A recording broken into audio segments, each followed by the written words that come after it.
नमस्कार दोस्तों, आप सभी का स्वागत है Alia exam quiz YouTube channel में। साथियों, आज से ही आप देख रहे हो यहाँ पर तृतीय श्रेणी अध्यापक भर्ती परीक्षा की जो टेस्ट सीरीज स्टार्ट हुई है कलाम एकेडमी के द्वारा। तो लेवल 1 का सबसे पहले अपन माइनर टेस्ट पर जो 1 है इसका सॉल्यूशन करेंगे और रेगुलर जितने भी टेस्ट होंगे साथियों आपको इस चैनल के माध्यम से मिल जाएंगे और इन सभी की पीडीएफ भी आपको टेलीग्राम पर चैनल पर मिल जाएगी, तो आप टेलीग्राम ज्वाइन कर सकते हैं। ठीक है, तो ये लेवल 1 का पेपर है साथियों और इसके अंदर पूरे के पूरे अपना 150 प्रश्न देखने वाले हैं। तो जितने भी साथी नए हैं चैनल पर वो सब्सक्राइब कर लेना। ठीक है, तो देखिए फर्स्ट टेस्ट हुआ साथियों 11 अगस्त 2025 को। तो एक क्वेश्चन अपन देख लेते हैं इसके किस प्रकार से यहाँ पर क्वेश्चन पूछे गए हैं। देखिए पहला प्रश्न पूछा है कि राजस्थान में निम्नलिखित स्थलाकृतियों का उत्तर से दक्षिण में उनकी अवस्थिति का सही क्रम कौन सा है। तो देखो सबसे पहले कौन सा आएगा इसमें, तो सबसे पहले अपन बात करते हैं नाली। ठीक है, 1 नंबर पर आ जाएगा इसमें नाली, फिर आएगा इसमें साथियों 2 नंबर पर धरियन, फिर आ जाएगा 3 नंबर पर ऊपर बाल का पठार और 4 नंबर पर जाएगा भोमट का पठार। ठीक है, तो इसमें जाएगा 4 2 3 2 4 1। ऑप्शन नंबर चौथा सही है। प्रश्न नंबर 2, निम्नलिखित में से कौन सी जिले में बनास बेसिन का अधिकांश विस्तार है। बनास बेसिन का अधिकांश विस्तार कहाँ पर है, तो इसमें जाएगा टोंक के अंदर। कहाँ पर है, टोंक। ठीक है, तीसरा प्रश्न है खटकड़ दर्रा स्थित है। तो खटकड़ दर्रा कहाँ पर साथियों, बूंदी के अंदर है। इसके बाद देखिए प्रश्न नंबर 4, राजस्थान के धरातलीय स्वरूपों के संबंध में निम्नलिखित में से कौन सा कथन गलत है। कौन सा कथन गलत है, तो देखो अरावली विश्व की प्राचीनतम वलित पर्वत श्रेणी है, बिल्कुल पहला सही है। उत्तर पूर्वी मैदान सिंधु नदी के द्वारा निर्मित मैदान का भाग है, तो ये गलत है साथियों। उत्तर पूर्व का मैदान यह साथियों बनास और बाणगंगा नदी के द्वारा निर्मित मैदान। ठीक है, और पश्चिमी बालू का मैदान 33 सागर का अवशेष है, तो ये सही है। और दक्षिणी पूर्वी पठार गोंडवाना लैंड का विस्तारित भाग है, ये भी सही है। तो ऑप्शन नंबर 2 इसमें ये गलत है। ठीक है, यहाँ पर जाएगा बनास और बाणगंगा बेसिन। 5 नंबर क्वेश्चन है कि मुकुंदरा पर्वत श्रेणी का सर्वोच्च शिखर कौन सा है। मुकुंदरा पर्वत श्रेणी जो है इसका सर्वोच्च शिखर कौन सा है, इसमें जाएगा चंदवाड़ा क्षेत्र में है। ठीक है, सर्वोच्च शिखर स्थित है चंदवाड़ा क्षेत्र में। प्रश्न नंबर 6, देखिए सूची 1 के अंदर है भू आकृतिक प्रदेश और सूची 2 में है प्राकृतिक भूदृश्य। इनको आपस में सम्मिलित करना है। देखिए हाड़ौती का पठार, तो हाड़ौती का पठार कहाँ पर आएगा इसमें, यहाँ पर आ जाएगा देखो रामगढ़ क्रेटर। ठीक है, रामगढ़ क्रेटर। मेवाड़ जो पहाड़ी प्रदेश है तो यहाँ पर आ जाएगा इसमें लसाड़िया का पठार। कौन सा पठार, लसाड़िया पठार। मध्यवर्ती अरावली प्रदेश इसमें जाएगा गोरमजी और नागौर उच्च भूमि इसमें जाएगी कुचामन नावा जिले। तो इस प्रकार से सम्मिलित है ये। ठीक है, 3 1 4 2। ऑप्शन नंबर इसमें जाएगा साथियों कौन सा, चौथा। अगला क्वेश्चन देखिए 7 नंबर कि निम्नलिखित में से झालावाड़ पठार के संदर्भ में असत्य कथन की पहचान करें। झालावाड़ पठार, तो देखो ये है मालवा पठार का उत्तरी भाग है, बिल्कुल मालवा जो पठार है इसका कौन सा भाग है, उत्तरी भाग। पहला सही है। ठीक है, दूसरा देखो इसका जो उत्तरी पश्चिमी भाग डग गंगाधर की उच्च भूमि कहलाता है। साथियों ये गलत है, डग गंगाधर उच्च भूमि कहलाता है साथियों कौन सा पठार, हाड़ौती का पठार जो दक्षिण पूर्वी भाग में स्थित है, उत्तर पश्चिम में नहीं है, दक्षिण पूर्व में है। ठीक है, और यह पठार संभवतः 450 मीटर ऊंचाई का है। यह पठार सर्वत्र धरालीय एक रूपता नहीं रखता है, तो ये भी सही है, बाकी सभी सही है। ठीक है, दूसरा इसमें असत्य कथन है।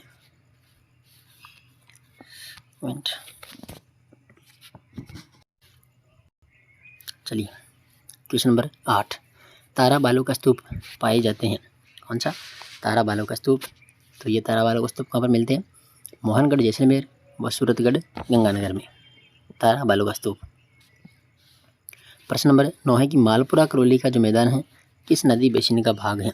मालपुरा करौली का मैदान, तो इसमें जाएगा कौन सा, बनास बेसिन। प्रश्न नंबर 10, निम्नलिखित में से 1000 मीटर से अधिक ऊंचाई वाले अरावली पर्वत श्रृंखला की शिखरों का सही समूह है कौन सा है। देखिए बात हो रही है 1000 मीटर से अधिक ऊंचाई,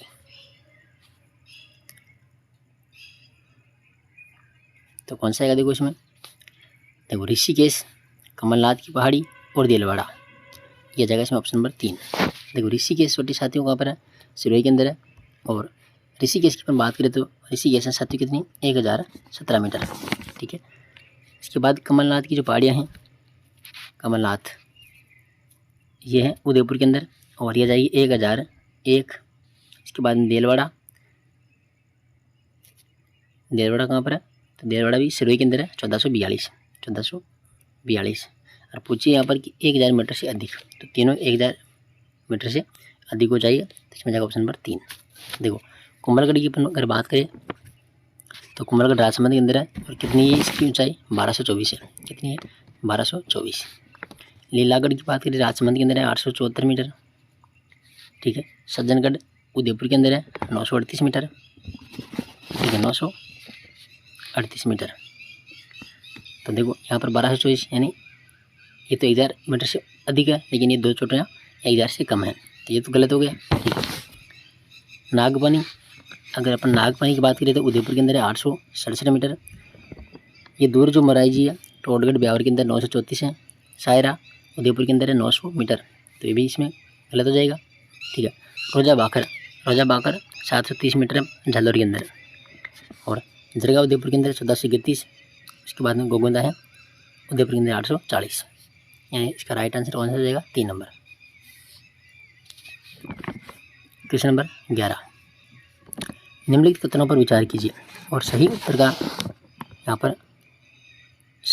का चयन नीचे दिए गए गुण से कीजिए। देखो सबसे पहले बात करें तारागढ़ चोटी। तारागढ़ चोटी अजमेर के दक्षिण पश्चिम में स्थित है। यहाँ पर है अजमेर के दक्षिण पश्चिम में कौन सी चोटी, तारागढ़ चोटी, और इसकी ऊंचाई कितनी है, 873 मीटर है, ठीक है, 873 मीटर। तो पहला बिल्कुल सही कथन है। दूसरा कि रोजा बाखर झालोर पर्वत का सर्वोच्च शिखर है। देखो रोजा बाखर ये गलत है साथियों, ठीक है। हाँ रोजा बाखर झालोर में है, लेकिन सर्वोच्च पर्वत नहीं है, ठीक है। सर्वोच्च पर्वत कौन सा है यहाँ का, देखो रोजा बाखर की ऊंचाई 730 मीटर, लेकिन इसी वजह से झालोर में है वह है सुंदा पर्वत, ठीक है। भीनमाल झालोर के अंदर सुंदा पर्वत, और उसकी ऊंचाई 991 मीटर, ठीक है। उसके बाद में डोरा पर्वत है झालोर के अंदर 869 मीटर, फिर इसराना बाकर है 839 मीटर, और उसके बाद में आता है 730 मीटर रोजा बाकर, तो ये गलत है, ठीक है। परवेरिया तथा सुराघाट मध्य अरावली के प्रमुख दर्रे हैं, बिल्कुल सही है। तो इसमें ए और सी सही है, ए और सी, यही पहला ये ऑप्शन इसमें सही है। अगला क्वेश्चन देखिए, निम्नलिखित में से कौन सा पर्वत शिखर समूह उत्तरी अरावली से संबंधित है। तो उत्तरी अरावली से बात करें अपन, उत्तरी अरावली से संबंधित, तो उसमें जाएगा लीलागढ़ और कौन सा, काटड़ा।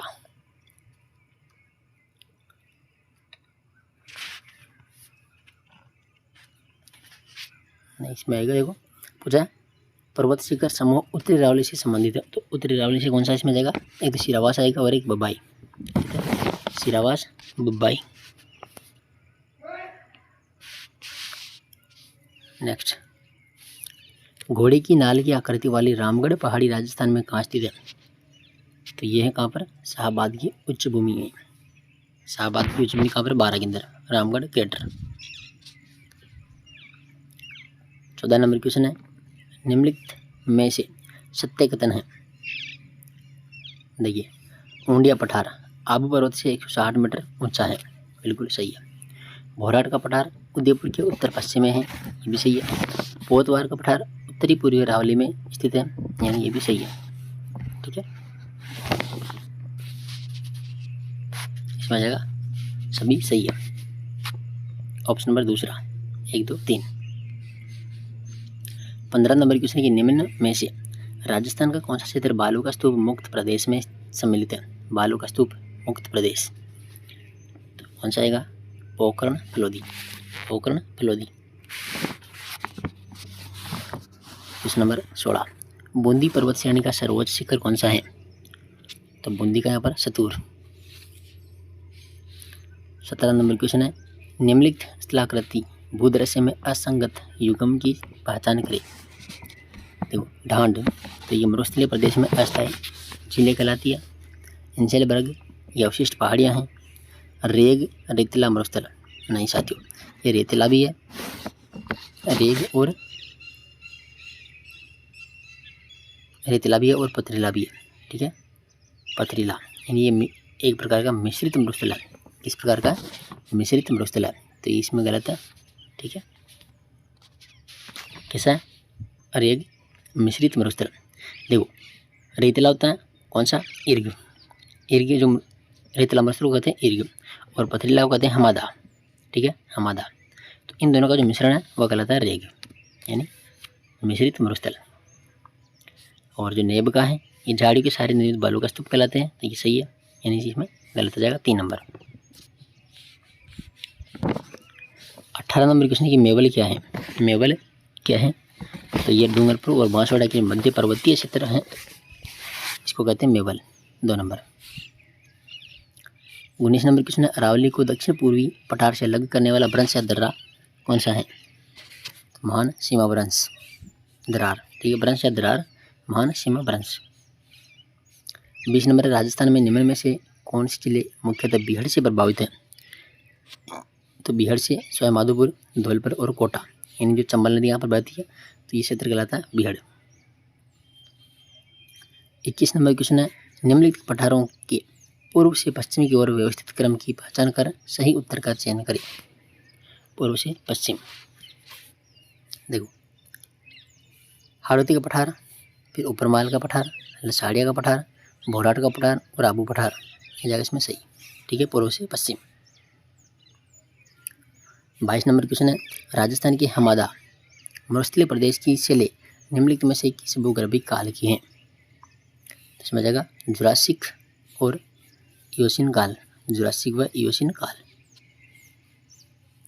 23 नंबर क्वेश्चन है, निम्नलिखित में से दक्षिणी पूर्वी पठार का भाग नहीं है। दक्षिणी पूर्वी पठार का भाग नहीं है। तो शाहबाद उच्च भूमि है, डग गंगाधर उच्च क्षेत्र है, अर्धचंद्राकार पर्वत श्रेणियाँ हैं, देवगढ़ का पिडमांट मैदान ये नहीं है। 4 नंबर। 24 नंबर क्वेश्चन, राजस्थान में निम्नलिखित में से किस बालू का स्तूप को जीवावशेष बालू का स्तूप माना जाता है? यहाँ पर आएगा इसमें अवरोधी बालू का स्तूप। 25 नंबर है, विंध्यन कगार भूमि प्रमुखतः निर्मित है। विंध्यन कगार भूमि, तो बालू का पत्थर एवं सेल से। 3 नंबर। 26 नंबर है, निम्नलिखित में से कौन सा सुमेलित नहीं है? देखिए लूनी बेसिन निहड़ कहलाता है, नागौर उच्च भूमि डोरा पर्वत, साथियों ये गलत है। ठीक है, डोरा पर्वत तो कहाँ पर है? जालौर के अंदर है। डोरा पर्वत है ये जालौर के अंदर है। ठीक है, जालौर में है। और नागौर उच्च भूमि तो नागौर के अंदर है, ठीक गलत है। शेखावाटी प्रदेश जोहड़ कहलाता है, घग्गर मैदान नाली कहलाता है, इसमें जाएगा 2 नंबर। 27 नंबर क्वेश्चन, निम्नलिखित में से पूर्व के मैदान से संबंधित असत्य कथन है। पूर्व के मैदान से संबंधित असत्य कथन है। तो यह प्रदेश भूआकृति रूप से विविधता युक्त है, बिल्कुल सही है। इस प्रदेश के बनास और बाणगंगा बेसिन के उत्तरी भाग को मेवाड़ का मैदान कहा जाता है, तो ये गलत है। ठीक है, देखिए ये जो प्रदेश है, ठीक है, पूर्व का मैदान, तो इसमें केवल बनास बेसिन आएगा, बाणगंगा बेसिन इसमें नहीं आएगा। ठीक है, केवल बनास बेसिन आएगा। उत्तरी भाग को मेवाड़ का मैदान कहते हैं, बनास बेसिन को। इस प्रदेश को प्रतापगढ़ बांसवाड़ा में 56 का मैदान के नाम से जानते हैं, ये भी सही है। और इस मैदान में प्रवाहित होने वाली प्रमुख नदियाँ बनास, बाणगंगा, माई, सोम, जाखम व चंबल आदि हैं, ये भी सही है। ठीक है, तो ऑप्शन नंबर इसमें दूसरा असत्य कथन है। 28 नंबर क्वेश्चन है कि बाप बोल्डर्स युग से संबंधित हैं। बाप बोल्डर्स युग, तो यहाँ पर आ जाएगा कार्बोनिफेरस। 29 नंबर क्वेश्चन है, सूची 1 सूची 2 को सम्मिलित करना है। ठीक है, एक तरफ है पर्वत, ठीक है, और दूसरा तरफ जिला है। देखिए डोरा पर्वत कहाँ पर है, तो ये है झालवाड़ के अंदर। कामली घाट ये राजसमंद के अंदर है। हर्ष की पहाड़ियाँ हैं सीकर के अंदर, और हाथी नाल उदयपुर के अंदर। तो 4 3 1 2 ऑप्शन नंबर तीसरा सही है। क्वेश्चन नंबर 30 है कि अरावली पर्वतमाला के संदर्भ में असत्य कथन की पहचान कीजिए। देखिए यह वर्तमान में अवशिष्ट पर्वत के रूप में है, बिल्कुल। यह मरुस्थल के पूर्वी विस्तार को रोकती है, ये भी सही है। इसका निर्माण ट्रैसिडी युग में हुआ नहीं, इसका निर्माण है प्री कैम्ब्रियन युग के अंदर हुआ था। तो तीसरा गलत है। यह दक्षिण पश्चिम से उत्तर पूर्व दिशा में विस्तृत है, बिल्कुल सही है। Option number 3। 33 नंबर की बात करें, देखो राजस्थान की मिट्टी के संबंध में असत्य कथन की पहचान कीजिए। पहला है कि थार मरुस्थल में ग्रेनाइट और बलुआ पत्थर शैलों से बलुई मिट्टी का निर्माण हुआ है, पहला सही है। दक्षिण भाग में ग्रेनाइट, नीस और क्वार्टरजाइट शैलों से लाल लोमी मिट्टी का निर्माण हुआ है, ये भी सही है। दक्षिणी पूर्वी भाग में बेसाल्ट लावा की शरण से काली मिट्टी का निर्माण हुआ है, ये भी सही है। दक्षिणी भाग में फास्फेटिक शैलों की शरण से मिश्रित लाल काली मिट्टी का निर्माण हुआ है, तो यहाँ पर क्या है, गलत है। ठीक है, देखो मिश्रित लाल मिट्टी, मिश्रित लाल और काली मिट्टी, तो ये कहाँ पर मिलती है, दक्षिणी और दक्षिणी पूर्वी भाग के अंदर। ठीक है, दक्षिण भाग दिया है यहाँ पर, जो गलत है। दक्षिण भाग और दक्षिण पूर्वी भाग में आ जाएगा। 32 नंबर क्वेश्चन है, सिरोही, पाली, भीलवाड़ा तथा उदयपुर जिले के अधिकांश निम्नलिखित में से किस प्रकार की मृदा यहाँ पर पाई जाती है। तो यहाँ पर पाई जाती है साथियों इनसेप्टी सॉइल्स मृदा। ठीक है, Sirohi, Pali, Bhilwara, Udaipur, inceptisols. Question number 33, निम्नलिखित में से कौन सा मृदा प्रकार जिला सम्मिलित नहीं है। देखो रेवे, रेना, तो ये गाना का सही है। जिप्सी फेरस बीकानेर में, सिरोजम हनुमानगढ़ चूरू, ये गलत है। और स्लेटी बोरी जालोर पाली, ये सही है। देखो सिरोज मिट्टी, तो ये अरावली के क्षेत्र है, यानी इसमें जाएगा पाली, नागौर, अजमेर, जयपुर और दौसा। ठीक है, वहाँ पर पाई जाती है सिरोजम। और हनुमानगढ़ चूरू में इधर रेतीली मिट्टी पाई जाती है। ऑप्शन नंबर तीसरा। 34 नंबर क्वेश्चन है, मिश्रित लाल व काली मिट्टी की विशेषता नहीं है। देखो मिश्रित लाल व काली मिट्टी की विशेषता नहीं है। चूना, नाइट्रोजन व फास्फोरस की कमी इसमें पाई जाती है, ये सही है। इसमें सर्वाधिक मोटे कण पाए जाते हैं साथियों। मोटे कण कौन सी मिट्टी पाई जाती है, रेतीली मिट्टी के अंदर। यह मिट्टी डूंगरपुर, चित्तौड़गढ़ में मिलती है, सही है। कपास, गन्ना, मक्का के लिए उपयुक्त है, बाकी सभी सही है। ठीक है, 2 नंबर इसमें क्या है, गलत। उदयपुर तथा कोटा जिले में अधिकांशतः है, उदयपुर कोटा, तो यहाँ पर जाएगा पर्वतीय मृदा। कौन सी है, पर्वतीय मृदा। 36 नंबर क्वेश्चन है, सम्मिलित कीजिए मिट्टी के प्रकार और जलवायु प्रदेश। मिट्टी के प्रकार, जलवायु प्रदेश। देखो एरिडो सॉइल्स, शुष्क एवं अर्धशुष्क क्षेत्र में। इंसेप्टी सॉइल पाई जाती है अर्धशुष्क और आर्द्र। आल्पी सॉइल्स, उपाद्र, आर्द्र, और वर्टिसोल आर्द्र और अति आर्द्र, यानी यहाँ पर सभी के सभी सम्मिलित है। Option number 2। क्वेश्चन नंबर 37 है, राजस्थान में कौन सी मृदा में क्रोमोस्टर्स उपमृदाकरण का विशेष महत्व है। तो यहाँ पर जाएगा इसमें वर्टिसोल्स। 38 नंबर क्वेश्चन, निम्नलिखित में से राजस्थान में मृदा की समस्या है। तो राजस्थान में मृदा की कौन सी समस्या है, देखो मृदा पतन, सेम की समस्या, मृदा का अवकर्षण, यानी इसमें जाएगा उपरोक्त सभी। क्वेश्चन नंबर 39 है, निम्नलिखित कथनों पर विचार करें। देखो इस मिट्टी का निर्माण भौतिक अपक्ष से अधिक तापांतर से हुआ है और इस मृदा की जलधारण क्षमता न्यूनतम होती है। तो क्या जाएगा क्वेश्चन नंबर 39 के अंदर, मरुस्थलीय मृदा। ठीक है, मरुस्थलीय मृदा। अगला, काली मृदा जानी जाती है। काली मृदा, यहाँ पर जाएगा रेगुर मिट्टी के नाम से। क्वेश्चन नंबर 41 है, राजस्थान के सर्वाधिक क्षेत्र पर निम्न में से कौन सी मृदा पाई जाती है? सर्वाधिक क्षेत्र पर तो एरिडो सोल्स और entisols 1 number. 42 number question है कि भूरी रेतीली कछारी मिट्टी के संबंध में कौन सा कथन यहाँ पर असत्य है? देखिए, यह मिट्टी राजस्थान के अलवर, भरतपुर के उत्तरी भाग और गंगानगर जिले के मध्य भाग में पाई जाती है। तो यहाँ पर सही है पहला, ठीक है। दूसरा कि इस मिट्टी में चावल और मक्का की खेती की जाती है? नहीं साथियों, भूरी जो रेतीली कछारी मिट्टी है यहाँ पर कौन सी खेती की जाती है? तो बाजरा, मूंगफली और दालें, ठीक है। तो बाजरा और मूंगफली ये गलत है। इस मिट्टी का जो रंग है लाल और भूरा होता है, बिल्कुल सही है। इस मिट्टी में चूना, फास्फोरस और ह्यूमस की कमी होती है, ये भी सही है। ऑप्शन नंबर दूसरा यहाँ पर क्या असत्य है। क्वेश्चन नंबर 43, राजस्थान में निम्नलिखित में से कौन से जिले मृदा की पारिस्थितिकी समस्या सेम से भीषणतम प्रभावित हैं? सेम से तो यहाँ पर जाएगा गंगानगर और हनुमानगढ़, ठीक है। गंगानगर, हनुमानगढ़।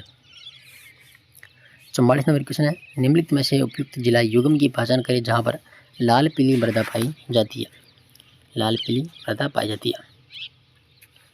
अजमेर, राजसमंद, पाली।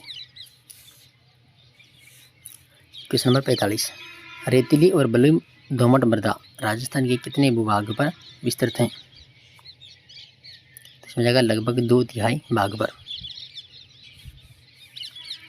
क्वेश्चन नंबर 46 है, एक संगीतज्ञ को संगीत प्रस्तुत करना चाहिए, कलाकार को चित्रकारी करनी चाहिए और कवि को कविता लिखनी चाहिए, अर्थात एक व्यक्ति को वह होना चाहिए जो वह हो सकता है।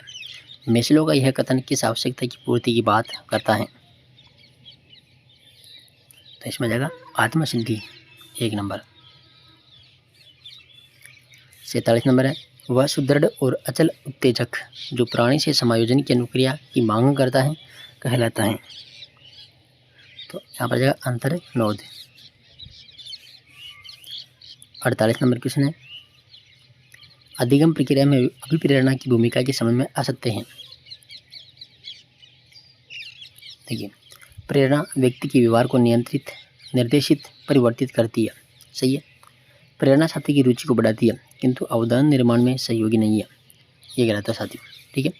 प्रेरणा परिणाम के ज्ञान से भी प्राप्त होती है, सही है। और प्रेरणा अधिगम प्रक्रिया के व्यवस्थापन का महत्वपूर्ण कारक है, ये भी सही है। ऑप्शन नंबर दूसरा इसमें क्या है? असत्य है। क्वेश्चन नंबर 49 की मनोज लाइब्रेरी में लगातार पढ़ता रहता है, ठीक है।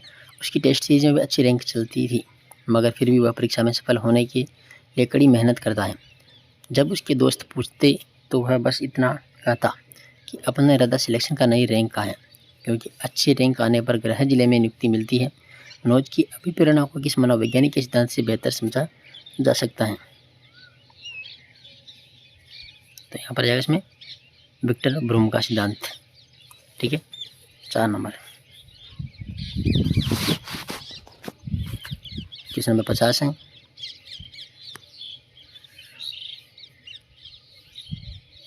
देखिए 50 नंबर कि व्यक्ति की योग्यता प्रेरणा पाकर विकसित होती है जो उपलब्धि में सहायक होती है, यह कथन किस मनोवैज्ञानिक ने दिया है? तो यहाँ पर आ जाएगा वुडवर्थ। क्वेश्चन नंबर 51 कि इसके अंदर के अनुसार शिक्षा मनोविज्ञान के आरंभ का समय माना जा सकता है? तो यहाँ पर आ जाएगा अरस्तु से। क्वेश्चन नंबर 52 असत्य कथन बताइए। पहला कि स्टीफन ने शिक्षा मनोविज्ञान को शैक्षणिक विकास का क्रमिक अध्ययन बताया है, ये तो सही है। क्रो एंड क्रो ने शिक्षा मनोविज्ञान को जन्म से वृद्धावस्था तक के सीखने के अनुभवों का वर्णन और व्याख्या करना बताया है, ये भी सही है। कोलसने की शिक्षा मनोविज्ञान में मनोवैज्ञानिक सिद्धांत व खोज का शिक्षा में प्रयोग मानते हैं, ये भी सही है। नाल व अन्य शिक्षा मनोविज्ञान को मानवीय व्यवहार को शैक्षिक परिस्थिति में अध्ययन मानते हैं, ये गलत है साथियों। कौन सा? 4 नंबर। असत्य कथन जाएगा इसमें 4 नंबर।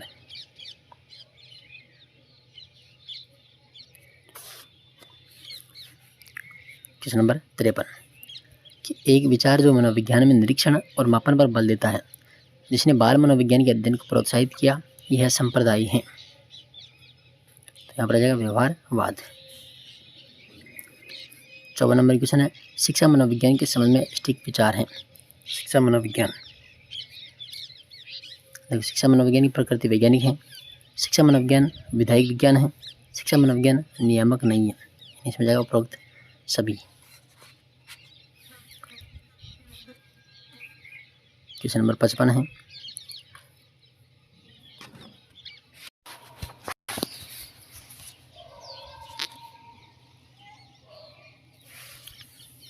क्वेश्चन नंबर 55, एक छात्रा परी रोज स्कूल में संगीत कक्षा में भाग लेती हैं। वह कहती हैं कि मुझे संगीत से सच्चा सुकून मिलता है, लेकिन अगर मैं यह क्लास मिस कर दूं तो मुझे 100% अटेंडेंस का सर्टिफिकेट नहीं मिलेगा, जो मुझे स्कॉलरशिप के लिए ज़रूरी है। नीचे दिए गए में से कौन सा कथन परी की अभिप्रेरणा की प्रकृति को सबसे सटीक रूप से विश्लेषित करता है? देखिएगा क्वेश्चन नंबर 55, इसमें आएगा साथियों क्वेश्चन नंबर कौन सा? तीसरा, कि परी के व्यवहार में दोनों प्रकार की प्रेरणाएं सक्रिय हैं, आंतरिक और बाहरी, और यह एक मिश्रित प्रेरणा की स्थिति है। इसमें आएगा साथियों 3 नंबर। देखिए क्वेश्चन नंबर 56, एक व्यक्ति शक्ति या सामर्थ्य का बोध प्राप्त करने के लिए खेल सितारों की कहानी पढ़ता है अथवा किसी लोकप्रिय व्यक्ति के साथ संलग्न होता है। शक्ति अभिप्रेरक अभिव्यक्ति हेतु मैक्सवेल के अनुसार यह कौन सी विधि है? यह कौन सी विधि है? इसमें आएगा बाहरी स्रोत। आंसर बाहरी स्रोत। क्वेश्चन नंबर 57, शैक्षिक मनोविज्ञान यानी एजुकेशनल साइकोलॉजी के शिक्षक के लिए शैक्षिक निहितार्थ हास्य एजुकेशनल इम्प्लीकेशंस निम्नलिखित में से कौन से हैं? देखिए क्वेश्चन नंबर 57, एक तो जाएगा समझो, शैक्षिक मनोविज्ञान ने शिक्षण विधियों का मूल्यांकन करने के लिए एक मार्गदर्शिका प्रदान की। ठीक है, एक मार्गदर्शिका प्रदान की, तो पहला सही इसके अंदर। फिर है कि छात्रों को समझने के पश्चात यह शिक्षण अधिगम की प्रक्रिया में सुधार करने में मदद करता है। ये भी सही है। यह शिक्षक में बुद्धि लब्धि के विकास में सहायक नहीं। यह शिक्षक का परिवार के सदस्यों के साथ रिश्ते सुधारने में मदद करता है। ये भी गलत है। यह शिक्षक का छात्रों की समस्याओं को समझाने और व्यक्तिगत शैक्षिक कार्यक्रम तैयार करने में मदद करता है। ये सही है। 1, 2, 5, 1, 2 और 5 आ जाएगा इसमें। Option number 4, 1, 2, 5।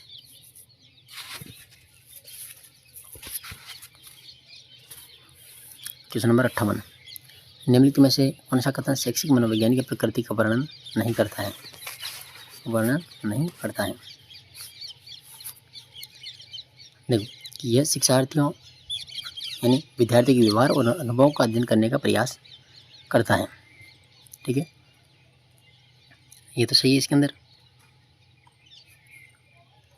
जैसा कि यह शैक्षिक लक्ष्यों और शिक्षा प्रदान करने के उद्देश्य को परिभाषित करता है। ये इसमें नहीं आएगा। ठीक है, यह उन तकनीकों का वर्णन करता है जो करता है और आवश्यक ज्ञान प्रदान करता है जिनके द्वारा लक्ष्यों को प्रभावी ढंग से प्राप्त किया जा सकता है। तो ये भी सही है। और ये शिक्षा के मूल्यों को प्रदान करने से संबंधित है नहीं। और ये अधिगम प्रक्रिया को बेहतर समझ को बढ़ावा देता है। ये भी सही है। इन्हें पूछा कौन सा कथन शैक्षिक मनोविज्ञान प्रकृति का वर्णन नहीं करता है? 2 और 4, 2 और 4 आ जाएगा इसमें। ऑप्शन नंबर पहला। क्वेश्चन नंबर 59 है कि सत्य कथन ज्ञात कीजिए। सत्य कथन ज्ञात कीजिए।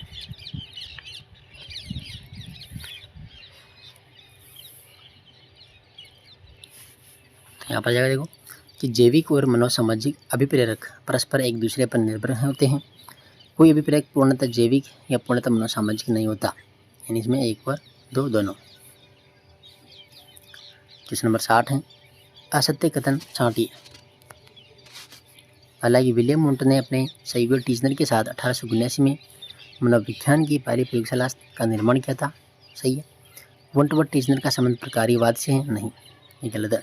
ठीक है, इनका संबंध है किससे? संरचनावाद से। वुंट ने अंतर्दर्शन विधि का प्रयोग किया। सही है। विलियम जेम्स ने प्रिंसिपल ऑफ साइकोलॉजी पुस्तक का लेखन किया, ये भी सही है। कौन सा कथन है? असत्य दूसरा। क्वेश्चन नंबर 61, 24 जून 2025 को मुख्यमंत्री भजनलाल शर्मा ने पंडित दीनदयाल उपाध्याय अंत्योदय संबल पखवाड़े का शुभारंभ कहाँ से किया था? कहाँ से किया था? तो ये किया था साथियों Bichun Jaipur, Bichun Jaipur. Question number 62, Aravalli green wall परियोजना के संबंध में निम्नलिखित कथनों पर विचार कीजिए और दिए गए विकल्पों में से सबसे उपयुक्त उत्तर चुनिए। देखिए, यह परियोजना राजस्थान के 29 जिलों में विस्तृत है। साथियों, राजस्थान के यहाँ पर 19 जिले होते हैं, ठीक है। राजस्थान के कितने जिलों में? 19 जिलों में। और ये जो परियोजना बिल्कुल राजस्थान के तो केवल 19 जिलों में है, ठीक है। लेकिन राजस्थान, हरियाणा, गुजरात और दिल्ली, इनके कुल मिलाकर 29 जिले थे यहाँ पर, ठीक है। और पूछा राजस्थान के तो केवल थे कितने? 19, तो ये गलत है यहाँ पर। यह परियोजना अरावली पर्वत श्रृंखला के आसपास 5 किलोमीटर के बफर क्षेत्र में हरियाली का विस्तार करने की एक प्रमुख पहल है, तो ये सही है, ठीक है। केवल इसमें 20 सत्य हैं, ऑप्शन नंबर 2।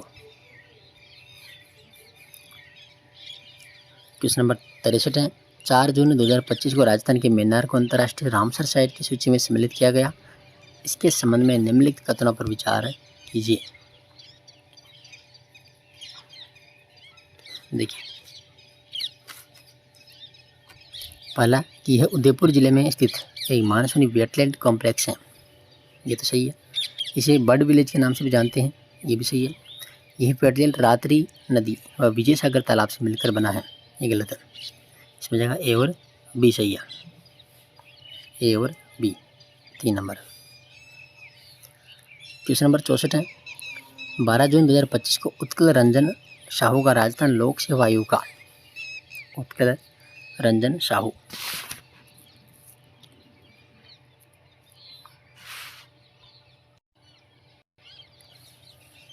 का कौन सा है? 40वां, ठीक है। 40वां अध्यक्ष चुना गया। उत्कल रंजन साहू को राजस्थान लोक सेवा आयोग का 40वां अध्यक्ष चुना गया। इस पद पर उनका कार्यकाल 19 जून 2026 तक रहेगा, 19 जून 2026 तक रहेगा। इसमें जाएगा 2 नंबर। क्वेश्चन नंबर 65 है, नवंबर 2025 में खेलो इंडिया यूनिवर्सिटी गेम्स के 5वें संस्करण का आयोजन राजस्थान के किन 2 संस्थानों की मेजबानी में करवाया जाना प्रस्तावित है? तो देखो, पूर्णिमा विश्वविद्यालय जयपुर और राजस्थान विश्वविद्यालय जयपुर। इसमें जाएगा साथियों 3 नंबर। क्वेश्चन नंबर 66 है कि विश्व पर्यावरण दिवस के अवसर पर मुख्यमंत्री भजनलाल शर्मा ने मई जयपुर की तीसरी लेपर्ड सफारी का शुभारंभ किया। इसमें जाएगा बीड़ पापड़। कौन सी है? बीड़ पापड़ में। क्वेश्चन नंबर 67 है, साहित्य अकादमी द्वारा वर्ष 2025 हेतु राजस्थानी भाषा का बाल साहित्य पुरस्कार भोगीलाल पाटीदार को प्रदान किया गया। उन्हें यह पुरस्कार किस कृति के लिए दिया गया? इसमें जाएगा पखेरुवनी पीरा, 2 नंबर।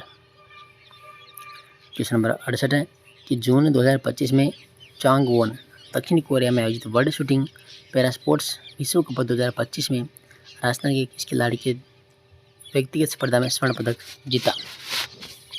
तो रुद्राक्ष खंडेलवाल ने। क्वेश्चन नंबर 69 है कि हाल ही में केंद्र सरकार ने गजट नोटिफिकेशन जारी करके राजस्थान की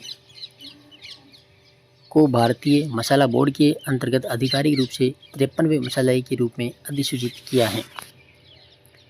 तो यहाँ पर जाएगा पान मेथी को भारतीय मसाला बोर्ड के अंतर्गत, ठीक है। इसमें जाएगा 1 नंबर पान मेथी। क्वेश्चन नंबर 70 है, 26 जून को मुख्यमंत्री भजनलाल शर्मा ने जोधपुर स्थित मारवाड़ इंटरनेशनल सेंटर से जोधपुर शहर विधायक अतुल बंसाली की किन 2 नवाचारी पहलों का शुभारंभ किया? तो इसमें जाएगा देखो विधायक शिक्षा का साथी और मातृवन योजना। 70 में 3 नंबर। 71 नंबर क्वेश्चन, राजस्थानी भाषा के लिए राजस्थानी शब्द का सर्वप्रथम प्रयोग इसने किया था जॉर्ज अब्राहम ग्रेसन ने अपना ग्रंथ कौन सा? लिंग्विस्टिक सर्वे ऑफ इंडिया में, ठीक है। राजस्थानी भाषा के लिए राजस्थानी शब्द का सर्वप्रथम प्रयोग जॉर्ज अब्राहम ग्रेसन ने और इनकी पुस्तक लिंग्विस्टिक सर्वे ऑफ इंडिया में किया था। क्वेश्चन नंबर 72 है, निम्नलिखित मारवाड़ी की उपबोली तथा उससे संबंधित क्षेत्र में सही सम्मिलित नहीं है। उपबोली और बोलियाँ यानी क्षेत्र, देखो ठाटी बाड़मेर, देवड़ा बाटी सिरोही, खेराड़ी शाहपुरा सही है, गोडवाड़ी फिलौदी गलत है। गोडवाड़ी कहाँ बोली जाती है? गोडवाड़ा क्षेत्र में। और इसमें जाएगा कौन सा? जालौर और पाली, जालौर पाली में। क्वेश्चन नंबर 73 कि डूंगरपुर व बांसवाड़ा क्षेत्र में बोली जाने वाली बोली कौन सी है? और डूंगरपुर बांसवाड़ा, तो यहाँ पर जाएगी वागड़ी बोली। कौन सी है? वागड़ी। क्वेश्चन नंबर 74 की रागड़ी बोली के संबंध में निम्न कथनों पर विचार कीजिए। रागड़ी बोली, देखिए यह बोली अपना कर्कशता के लिए जानी जाती है। किसके लिए? कर्कशता के लिए। ये सही है। ये मेवाड़ी की बोली है? नहीं, गलत है। ठीक है, किसकी है? तो यह जाएगा मालवी की बोली, मालवी की है। क्या यहाँ पर पूछा सही कथन? केवल एक सही है। क्वेश्चन नंबर 75 निम्नलिखित में से एक पूर्वी राजस्थान की उपबोली नहीं है। कौन सी नहीं है? मेरवाड़ी। 84 है काठेड़ी या राजावाटी, मेरवाड़ी। क्वेश्चन नंबर 76 सरदार शहर चूरू में स्थित कृषि विज्ञान केंद्र निम्न में से किसके नियंत्रण में है? तो यहाँ पर जाएगा गांधी विद्या मंदिर। क्वेश्चन नंबर 77 राज्य में निम्न में से किस स्थान पर पशुधन अनुसंधान स्टेशन नहीं है? देखो चांदन जैसलमेर, भोजदा चित्तौड़गढ़ और सरमथुरा धौलपुर यहाँ पर है, लेकिन केसवाना जादौर के अंदर नहीं है। ठीक है, 3 नंबर इसमें सही है। क्वेश्चन नंबर 78 असम्मिलित की पहचान कीजिए, यानी अनुसंधान स्टेशन और संबंधित कृषि जलवायु प्रदेश। तो बीकानेर फर्स्ट सी में जाएगा, फतेहपुर सेकंड ए के अंदर, नवगांव, ये नवगांव भी फर्स्ट सी के अंदर आएगा। ठीक है, और उमेदगंज 5, तो ये इसमें तीसरा क्या है? असम्मिलित। क्वेश्चन नंबर 79 है कि पिलानी में स्थित केंद्रीय इलेक्ट्रॉनिक अभियांत्रिक अनुसंधान संस्थान निम्न में से किसकी घटक प्रयोगशाला है? तो यहाँ पर आ जाएगा CSIR। क्वेश्चन नंबर 80 है राष्ट्रीय शुष्क बागवानी अनुसंधान केंद्र की स्थापना निम्न में से किस पंचवर्षीय योजना के दौरान की गई थी? तो इसमें जाएगा 7वीं पंचवर्षीय योजना। कौन सी है? 7वीं पंचवर्षीय योजना। क्वेश्चन नंबर 81 है कि भारतीय कृषि अनुसंधान परिषद के द्वारा केंद्रीय भेड़ और ऊन अनुसंधान संस्थान की स्थापना तो यहाँ पर 1962 और मालपुरा में की गई थी। कब की गई थी? 1962 मालपुरा के अंदर। क्वेश्चन नंबर 82 है, देखिए केंद्रीय शुष्क क्षेत्र अनुसंधान संस्थान के संदर्भ में निम्न कथनों पर विचार कीजिए। देखते हैं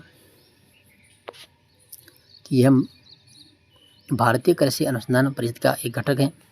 1954 में मरुस्थलीय वन रोपण अनुसंधान केंद्र के रूप में इसकी स्थापना हुई।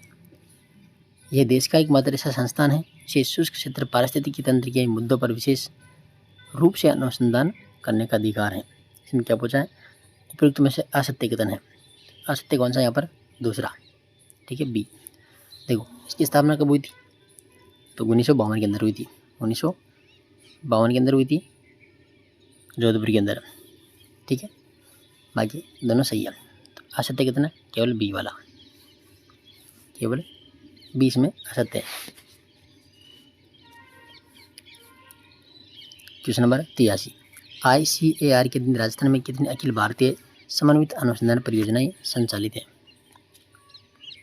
तो यहाँ पर जाएगा 3। क्वेश्चन नंबर 84 है केंद्रीय कृषि फार्म जेतसर श्री गंगानगर की स्थापना 1962 में किसके सहयोग से हुई? तो इसमें जाएगा कनाडा के सहयोग से। क्वेश्चन नंबर 85 चौपासनी जोधपुर में निम्न से कौन सा अनुसंधान संस्थान है? तो राजस्थानी शोध संस्थान, राजस्थानी शोध संस्थान 4 नंबर। केंद्रीय पशुधन प्रजनन फार्म सूरतगढ़ निम्न में से किस नस्ल के लिए प्रसिद्ध है? सबसे उपयुक्त विकल्प का चयन कीजिए। तो यहाँ पर आ जाएगा थार पारकर। 27 नंबर है कि यांत्रिक कृषि फार्म कोटा की स्थापना कब हुई थी? तो ये 1978 के अंदर।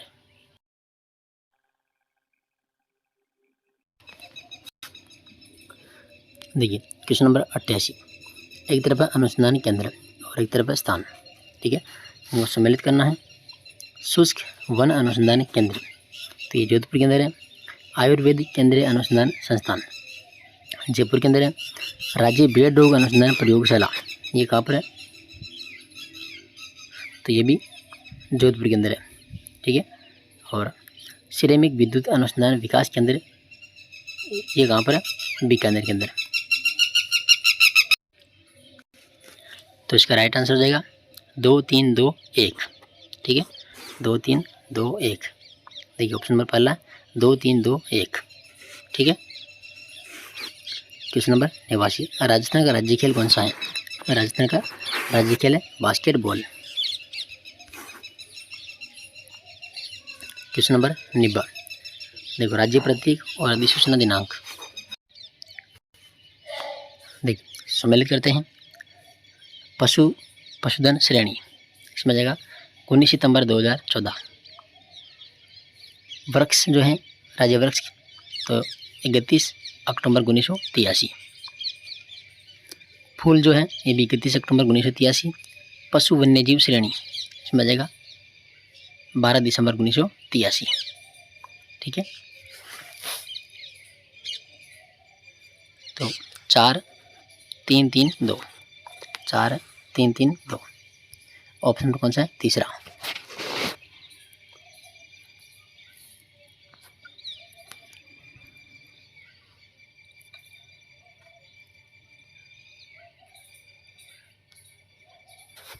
ठीक है, चलिए क्वेश्चन नंबर 91, प्रोसोपिस सिनेरेरिया है, तो ये किसका नाम है? राज्य वृक्ष केजड़ी का, प्रोसोपिस सिनेरेरिया। क्वेश्चन नंबर 92 है, निम्न कथनों पर विचार कीजिए और सत्य कथन यहाँ पर देखना है।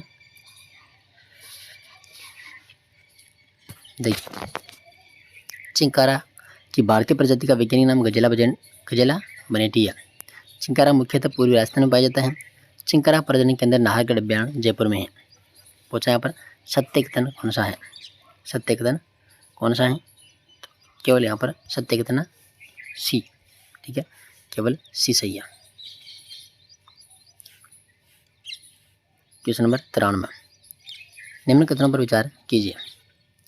पहला कथन है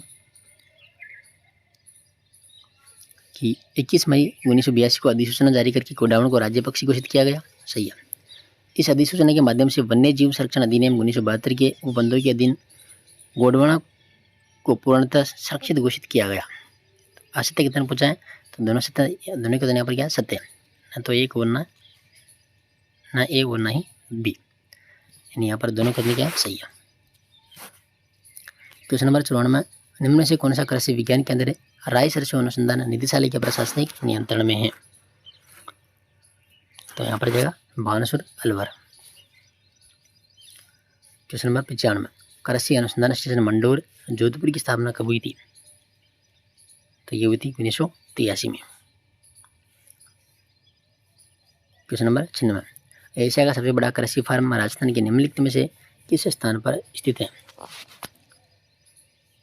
यहाँ पर Suratgarh Shri Ganganagar. Question number 97, Rajasthan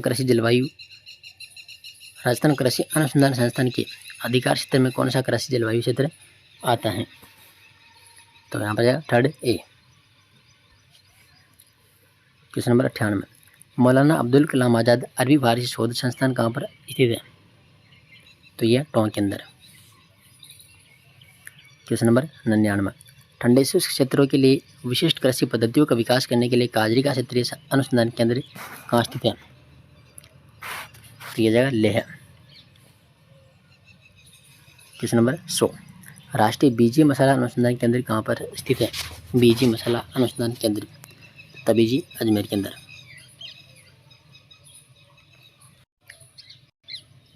question number 101, केंद्रीय झुंड पंजीकरण यूनिट अजमेर की स्थापना कब हुई?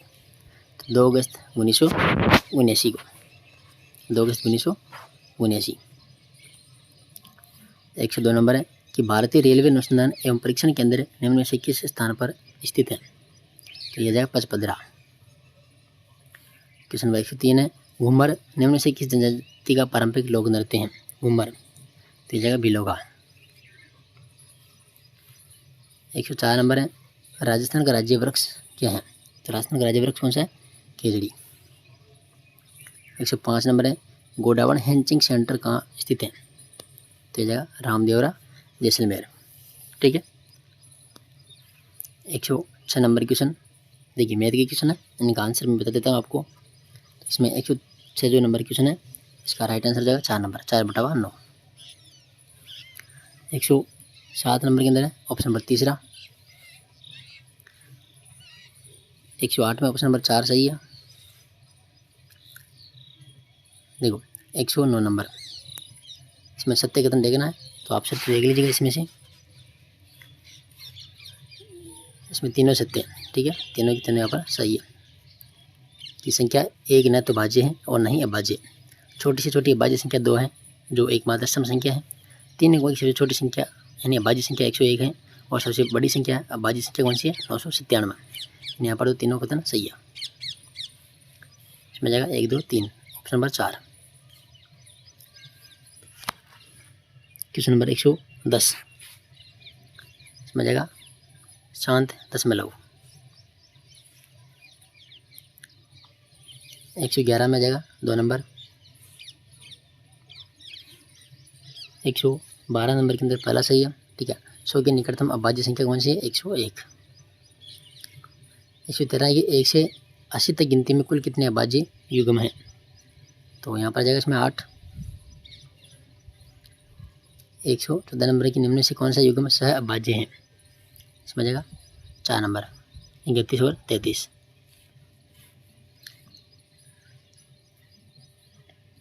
115 नंबर है कि माध्यमिक स्तर पर एनसीएफ 2005 के अनुसार सामाजिक विज्ञान की विषय वस्तु निम्न में से किन विषयों की विषय वस्तु से ली गई है?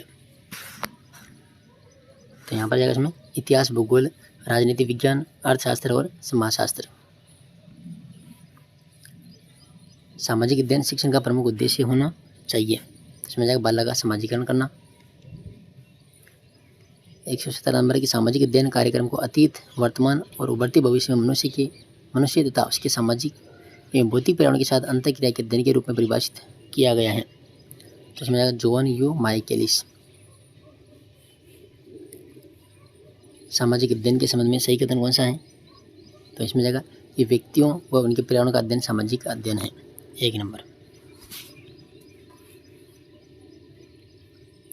119 नंबर है एनसीएफ 2005 के अनुसार सामाजिक अध्ययन शिक्षण का महत्व है।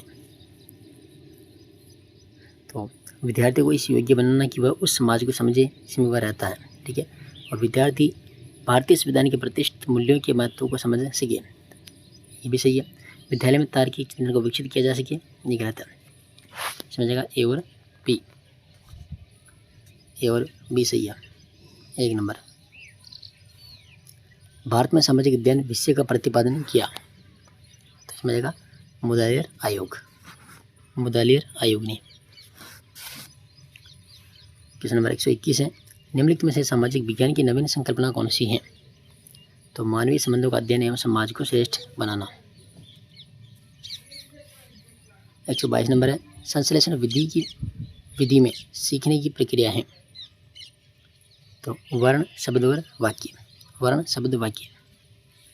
123 ने कविता शिक्षण की प्रश्नोत्तर प्रणाली को और किस नाम से जानते हैं? तो इसमें जाएगा खंडान्वय प्रणाली। 124 नंबर है द्वितीय भाषा शिक्षण की तुलनात्मक विधि कौन सी है? तो व्यतिरेक विधि। 125 ने कि व्याकरण शिक्षण में आगमन विधि का उपयोग करते समय अध्यापक के द्वारा किस क्रम का अनुसरण किया जाता है? तो उदाहरण, विश्लेषण, सामान्यीकरण और परीक्षण। 3 नंबर। 126 नंबर है अच्छी रचना का अपेक्षित गुण नहीं है। देखो, रचना की भाषा सरल, सुबोध तथा विषय अनुकूल हो। बिल्कुल। रचना संपूर्ण रचना एक ही अनुच्छेद में होनी चाहिए, ये गलत है। ठीक है, रचना में सभी भाव और विचार उचित क्रमानुसार व्यक्त हो और रचना में शब्दों की वर्तनी व विराम चिन्हों का शुद्ध व सही प्रयोग हो। इसमें जाएगा कौन सा? 2 नंबर। ठीक है, 2 नंबर। 127 नंबर है, कर्म गति टारी हूँ नाही टरी को एक शिक्षक अंतर कथा के माध्यम से विस्तार पूर्वक प्रस्तुत कर रहा है। वह शिक्षक पद्य शिक्षक की किस विधि के अध्यापन का कार्य कर रहा है? इसमें आएगा व्याख्या विधि। 128 नंबर है, नाद सौंदर्य, भाव सौंदर्य एवं विचार सौंदर्य का अभ्यास कराया जाता है तो पद्य शिक्षण में। 129 नंबर है कि व्याकरणिक नियमों को कंठस्थ कराने की अपेक्षा कक्ष में भाषाई वातावरण बनाने पर अधिक बल दिया जाता है तो यहाँ पर जाएगा प्रत्यक्ष विधि में। ठीक है। इसके बाद ये 130 नंबर, सही सम्मिलित कीजिए, सही सम्मिलित कीजिए। गद्य शिक्षण तो गद्य में जाएगा मौन वाचन, रचना शिक्षण, इसमें संवाद लेखन, व्याकरण शिक्षण, आगमन विधि और पद्य शिक्षण रसास्वादन विधि। यानी कौन सा सही है? 3 4 2 1, ऑप्शन नंबर कौन सा है? 4 नंबर। 131 नंबर है, इस विधि का ये द्वारा कविता पढ़ाने पर कविता की भाव और कला दोनों की पक्षों की एक कथावाचक की बात की विशुद्ध व्याख्या करनी पड़ती है तथा भावों को हृदयंगम कराने हेतु इस विधि में शिक्षक को अनेक उदाहरण देने पड़ते हैं। यह कथन पद्य शिक्षण की किस विधि के संदर्भ में कहा गया है? तो यहाँ पर जाएगा इसमें व्यास विधि। कौन सी है? व्यास विधि। 132 नंबर है, गद्य शिक्षण के किस विधि के अंतर्गत अध्यापक पुस्तक को हाथ में लेकर उसका वाचन करते हुए शब्दार्थ बताकर वाक्यों की व्याख्या करता है? तो यहाँ पर जाएगा अर्थबोध विधि। क्वेश्चन नंबर 133 है, डाल्टन प्रणाली के संबंध में असत्य कथन की पहचान कीजिए। डाल्टन प्रणाली तो इसकी प्रतिपादक मिस हेलन पाठक आचार्य थी। ठीक है। 8 वर्ष से अधिक आयु वर्ग के बालकों के लिए उपयोगी है, ये भी सही है। इसे सिवाय अध्याय विधि भी कहा जाता है, ये भी सही है। ये माध्यमिक स्तर तक उपयोग में ली जाने वाली एक कक्ष प्रणाली है, ये गलत है। 4 नंबर। 134 नंबर, व्याकरण शिक्षण की पाठ्यपुस्तक प्रणाली के संबंध में सत्य कथन को छांटिए। सत्य कथन को छांटिए।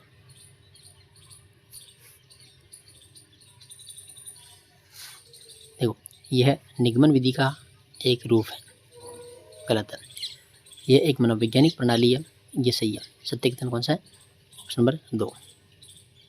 सीताराम चतुर्वेदी ने इसे सुग्गा प्रणाली कहा, यह भी गलत है। इसमें व्याकरणिक नियमों को याद करने पर बल दिया जाता है, ये भी गलत है। ठीक है। सत्य कथन है 2 नंबर। 135 नंबर है, निम्न से किस विकल्प में सभी जातिवाचक संज्ञाएं हैं? सभी जातिवाचक संज्ञा, देखो भूकंप, जीव और तालाब।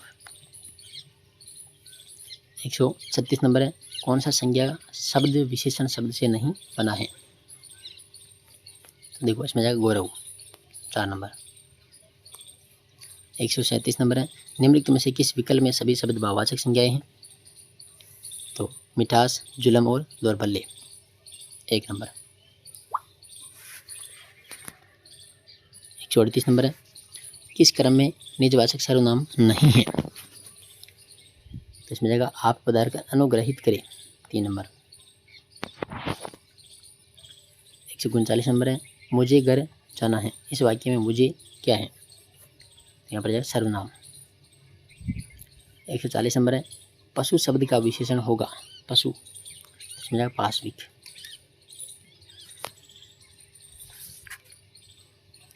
142 नंबर है, निम्नलिखित में से विशेषण शब्द नहीं है? तो माधुर्य, ये नहीं है। ठीक है। मौलिक, कुलीन, गांगी, कौन सा नहीं? 1 नंबर।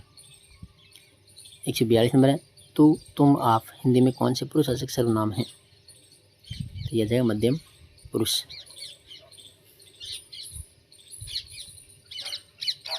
ठीक है। 143 नंबर क्वेश्चन,